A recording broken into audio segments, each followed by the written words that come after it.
Fala meu tchutchu, fala minha tchutchuca, estamos aqui mais uma vez, professor Rafael Marques, para dar continuidade a esse sistema maravilhoso, sistema endócrino.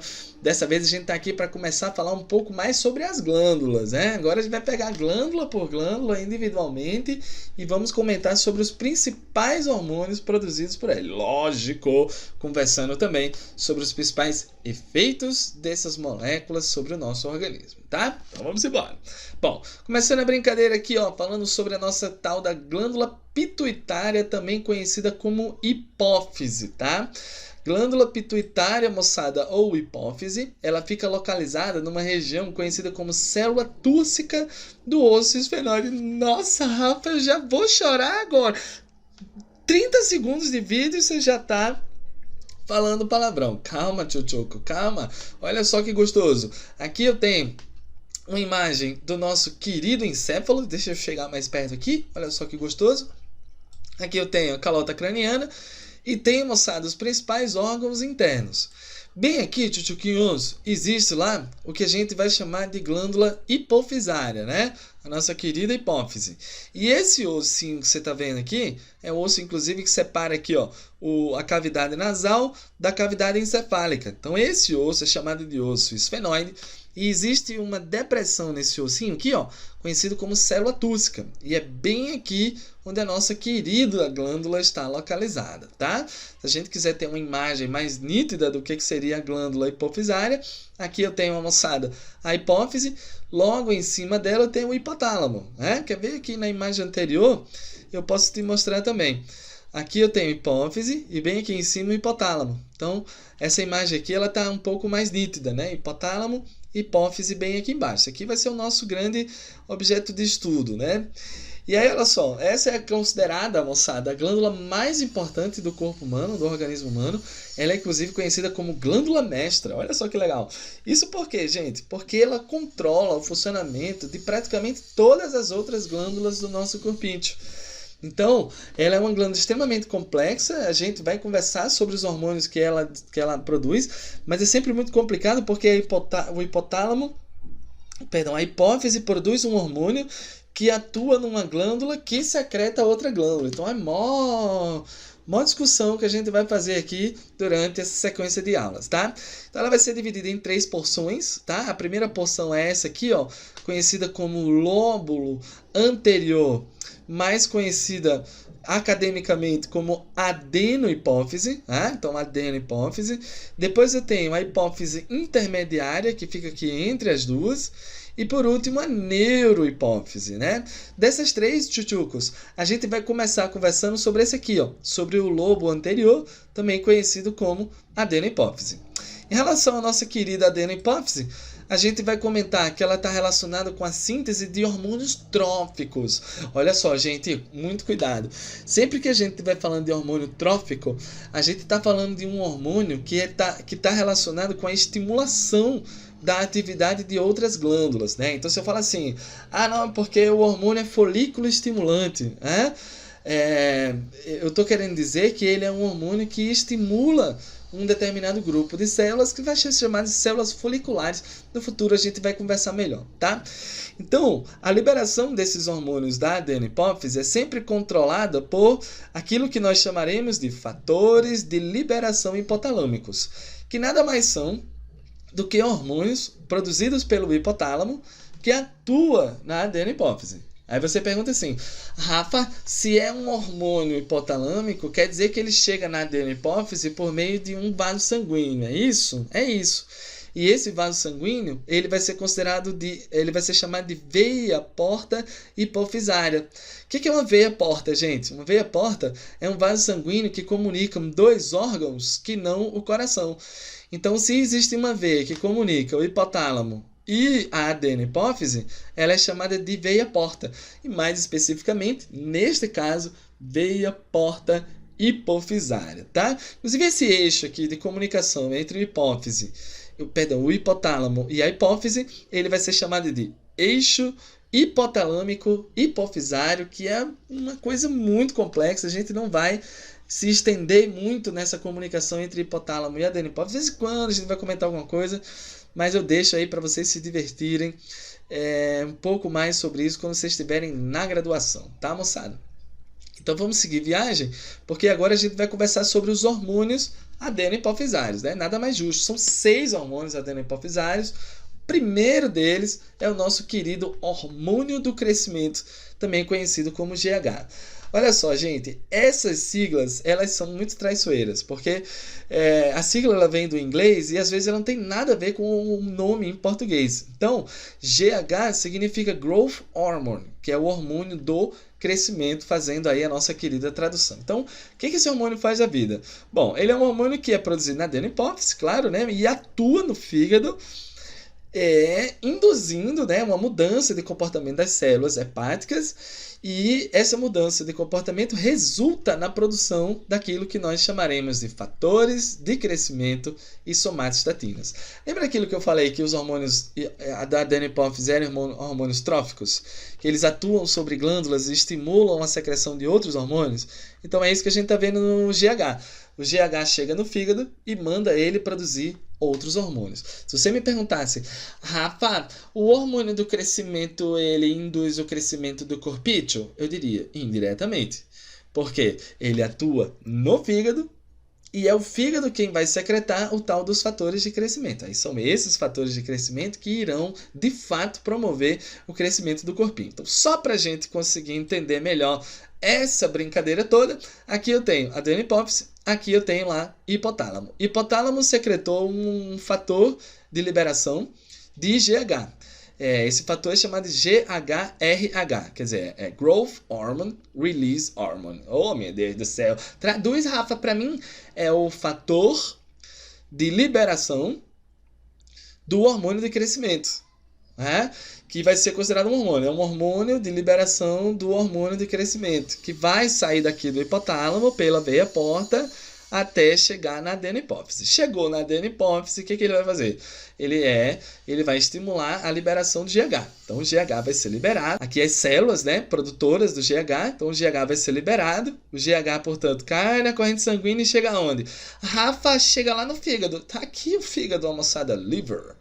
Lá no liver, lá no fígado, você vai ter a liberação, em resposta do GH, você vai ter a liberação dos fatores de crescimento. Esse camarada aqui, ó, o IGF, né? Growth Factor, né? Os fatores de crescimento. O IGF, portanto, ele vai ter duas ações. Ele vai vir aqui, ó, vai seguir aqui no caminho e ele vai atuar nos ossos e vai atuar no músculo. No futuro, a gente vai conversar melhor sobre isso, mas nos músculos, esse IGF, esse fator de crescimento, ele estimula a hipertrofia muscular e nos ossos ele estimula a hiperplasia óssea, quer dizer, que é um aumento do número de células que vai resultar lá no crescimento dos nossos ossos, tá? Então, basicamente, o fator de liberação vem, GH é liberado, liberou IGF, estimulou o crescimento de osso e músculo. Mas, Rafa, você falou também que eram produzidas somatostatinas a partir lá da estimulação de GH. Verdade, né, moçada? O que a somatostatina faz? Bom, a somatostatina é uma substância que atua lá na hipófise, inibindo a secreção lá de mais GH. Aí você fala, nossa, Rafa, ela vai então interromper o nosso crescimento? Vai interromper o crescimento. Agora, tudo isso dentro de um equilíbrio, né? Porque o organismo animal ele não pode crescer eternamente. Então, você tem picos de GH, aí você vai ter crescimento. Então, que você cresce demais, somatostatina inibe esse crescimento. E aí, no que você cresce pouco, somatostatina para de ser produzida, eu volto a secretar mais GH. Cresci, somatostatina para de crescer.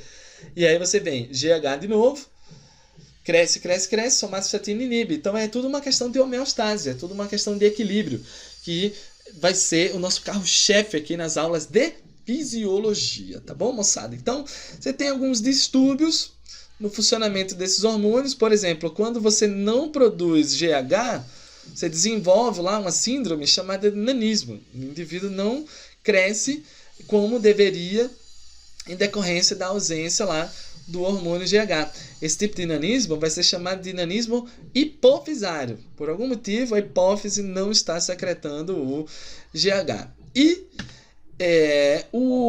A ausência na produção de somatostatinas, né, a ausência lá da substância que inibe o nosso crescimento, causa o gigantismo. Então aqui a gente tem o homem mais alto do mundo, coisa de 2,35 m de altura, e aqui a gente tem o homem mais baixo do mundo, coisa de 50 centímetros aí de altura. Ah, nossa, Rafa, queria ser grandão que nem ele, né? De repente ia colocar medo lá nos meus inimigos. Oh, você apresentar gigantismo, moçada, não é legal, né? Você vai ter lá uma série de distúrbios cardíacos, porque você tem um coração pequeno comparado ao corpo grande, né? Você tem dificuldade de locomoção, problemas ortopédicos, né? Então, gigantismo não é lá a solução dos seus problemas, né? Aqui a gente tem uma situação de uso de hormônio GH na idade adulta. A gente sabe que o GH estimula o crescimento dos ossos durante a infância, mas depois da puberdade, o GH ele perde o efeito de alongamento dos ossos. O que acontece é que a galera do Esmaga que Cresce, a galera do Sai da Jaula Porra, descobriu que o GH estimula crescimento muscular. E aí, eles usaram o hormônio para promover o crescimento dos músculos, porém, o GH lá promoveu esse efeito colateral aqui chamado acromegalia, que é o crescimento exagerado das extremidades ósseas, tipo mandíbula, os ossos da mão, os ossos do pé. E aí reza a lenda, né, que o Shrek, aquele personagem, foi desenvolvido com base lá no fenótipo, né, desses lutadores que utilizam esse tipo de hormônio, né? Muito bem, tchutchucos, esse foi o nosso hormônio do crescimento. Agora a gente vai para o segundo hormônio da brincadeira, que é o hormônio tireoestimulante, também conhecido como TSH, hormônio tireoestimulante. Ô, Fofichos, se você pudesse chutar, chuta para mim. Chuta para mim. Onde é que o hormônio tireoestimulante atua? Fala para mim. Maluco, tu é incrível mesmo, cara. Tu é uma máquina destruidora de provas. Ele atua na tireoide, né? Ele atua em outra glândula conhecida como tireoide. Então, TSH age nas glândulas tireoides, né? Estimulando a produção de outros dois hormônios. Um querido chamado T3, né? Tá aqui o T3. E aqui o nosso querido T4 na conversa, tá? Bom, o que esses dois hormônios fazem? Davi já vai conversar sobre eles, mas basicamente ele determina o nosso metabolismo, a atividade metabólica das células, né? E aí existe uma determinada desregulação na produção de T3 e T4 que podem causar hipertrofia da glândula tireoide, e isso caracteriza o bócio. Então, bócio é uma doença que provoca lá, moçada, caracterizada pelo aumento da glândula tireoidiana. E isso vai ser causado lá pela desregulação dos níveis T3 e T4. Um aumento no nível desses hormônios, uma redução no nível desses hormônios pode gerar o bócio, tá? Vamos falar mais sobre eles. Olha lá, o bócio caracterizado lá pelo aumento da glândula tireoidiana. Mas vamos para frente, vamos embora, vamos falar um pouco mais sobre a glândula tireoide, que aí a gente aproveita e fala sobre T3 e T4, tá? Então a gente vai sair um pouco da hipófise, vai falar um pouco sobre a tireoide, vai dizer que ela está localizada, moçada, próximo lá à cartilagem laríngea, né? Ela passa aqui por trás da cartilagem laríngea. Perceba que você vai ter dois lobos, aqui eu tenho o lobo direito e o lobo esquerdo. Lembre-se, toda vez que você está falando sobre anatomia, você está sempre olhando para o defunto. E o lado esquerdo e o direito é o lado esquerdo e direito do defunto. Então você está de frente com o defunto, esse é o lado direito dele, esse é o lado esquerdo dele, tá? E esses dois lobos, portanto, unidos por um istmo, né? Na anatomia, istmo significa ponte, né? É algo que liga dois lobos, tá? Então, a função da glândula tireoide, a gente já deu esse spoiler, é a síntese lá de tiroxinas. E essas tiroxinas, elas estimulam, moçada, a produção das enzimas da respiração celular lá nas nossas células. Resultado disso, mais ATP, mais metabolismo na jogada, tá? Então você tem a tirosina, que é um aminoácido associado a 3 iodos, isso forma o hormônio T3, triiodotironina.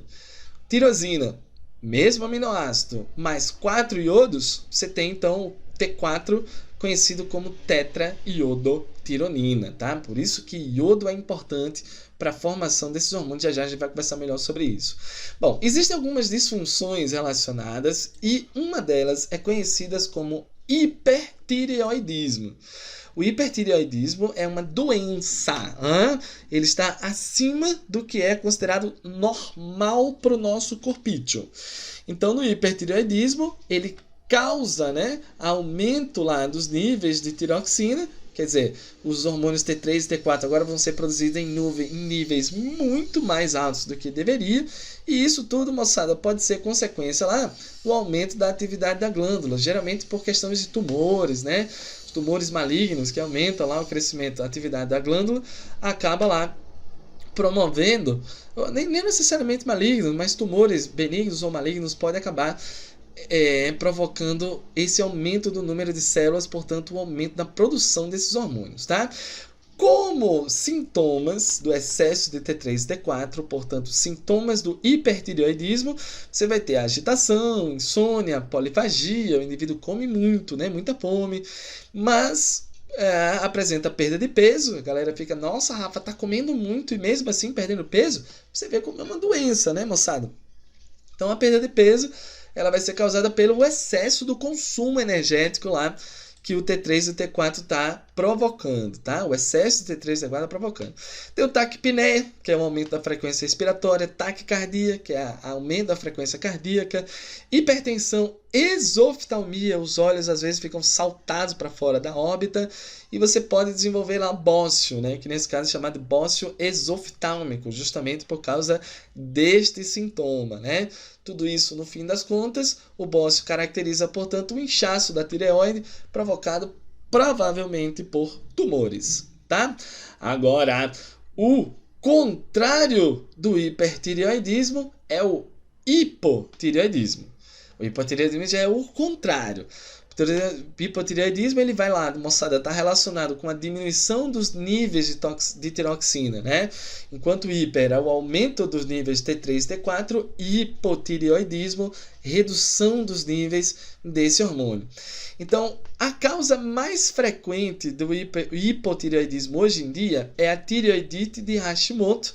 É uma doença autoimune que seu sistema imunológico, a moçada, fica lelé da cuca e ele começa a atacar as células da tireoide, destruindo essas células. Resultado, você reduz a possibilidade de produzir o hormônio T3 e T4. E aí, com a queda do hormônio T3 e T4, você vai ter os efeitos de letargia, né? Lentidão, a apatia, que é a falta de apetite, falta de ânimo, sonolência, anorexia, mais uma vez aqui a falta de apetite. Você pode ter, mesmo com essa falta de apetite, você pode ter ganho de peso, porque sua atividade metabólica está lá embaixo, né? Bradipneia, que é, fofinho, a redução da frequência cardíaca, da frequência respiratória, redução de frequência cardíaca, hipotensão arterial e bócio. Olha que doideira, o hipotireoidismo também causa o bócio, que é o aumento da glândula. Isso por quê? Porque a tireoidite de Hashimoto provoca uma inflamação. E a inflamação, portanto, causa lá, moçada, o aumento lá da glândula. No caso, isso aqui é mais um edema, né? Que provocou lá um inchaço no local. Né? Você tem uma outra situação, além da tireoidite de Hashimoto, que hoje em dia é muito mais rara, mas gosta de aparecer em provas de vez em quando, que é o bócio endêmico. Aí aqui a gente já tem uma parada um pouquinho diferente, né? O bócio endêmico está relacionado em regiões típicas, lá que tem carência de iodo na dieta, né? Lógico que sem iodo eu não consigo produzir T3 e T4, então cai a minha produção desses dois hormônios. E quando o T3 e o T4 cai, o que vai acontecer, moçada, é que o seu organismo vai tentar desesperadamente aumentar a produção dessas tiroxinas. O hormônio tireoestimulante vai estimular muito a tireoide a produzir os hormônios, mas ela não vai conseguir. É como se a adenohipófise falasse assim para a tireoide: tireoide, cadê o T3 e T4? E ela fala: cara, eu não tenho iodo para produzir. E aí a hipófise fala: cara, se vira, brother, eu quero que você produza, eu quero que você produza, eu quero que você produza, eu quero que você produza, TSH, TSH, TSH, TSH. A glândula hipertrofia. Resultado disso, o crescimento da glândula, aquilo que a gente vai lá, moçada, chamar de bócio, né? No caso aqui, o bócio endêmico foi causado pela falta de iodo, né? Hoje em dia é uma condição extremamente rara, como a gente estava comentando, porque hoje nós temos o sal iodado, né? A presença lá de iodo no sal foi fundamental, tchutchucos, para que a gente reduzisse o índice dessa doença na população. Tá? Então aqui eu tenho uma imagem que talvez a gente consiga entender melhor como é que está rolando essa parada. Veja, tu tem o TRH, aqui eu tenho o hipotálamo, né? Aqui é a adenohipófise. Então o TRH, o hipotálamo produz o TRH, que vai atuar aqui. Ó. O TRH é chamado de hormônio liberador de tireoestimulante, né? O hormônio liberador do TSH. E aí, quando o hormônio hipotalâmico chega na adenohipófise, eu libero o TSH, que vem na tireoide e estimula a produção de T3 e T4. Os hormônios da tireoide, eles acabam agindo tanto na adenohipófise quanto no hipotálamo, falando assim, ó, corpo, hipotálamo, hipófise, calma, relaxa. A gente já foi produzido, então não precisa ficar estimulando tanto assim. Só que o que vai acontecer? No bócio endêmico, eu não consigo produzir isso aqui, ó. O hormônio da tireoide, que é o principal inibidor da secreção desses dois hormônios. Então, sem os hormônios da tireoide, você não tem essa inibição. E aí é muito TRH, muito TSH, muito TRH, muito TSH. Aí o crescimento da glândula. Valeu, moçada? Então, a gente vai ficando por aqui. Espero que a gente tenha ajudado nessa empreitada que é longa e está longe de acabar. A gente acabou discutindo basicamente sobre dois hormônios aqui, que foi o hormônio GH e o hormônio TSH. Né? Aproveitamos a brincadeira para comentar também sobre o T3 e o T4. Se liga nesses assuntos, dá uma revisada. Um grande abraço e até a próxima. Falou!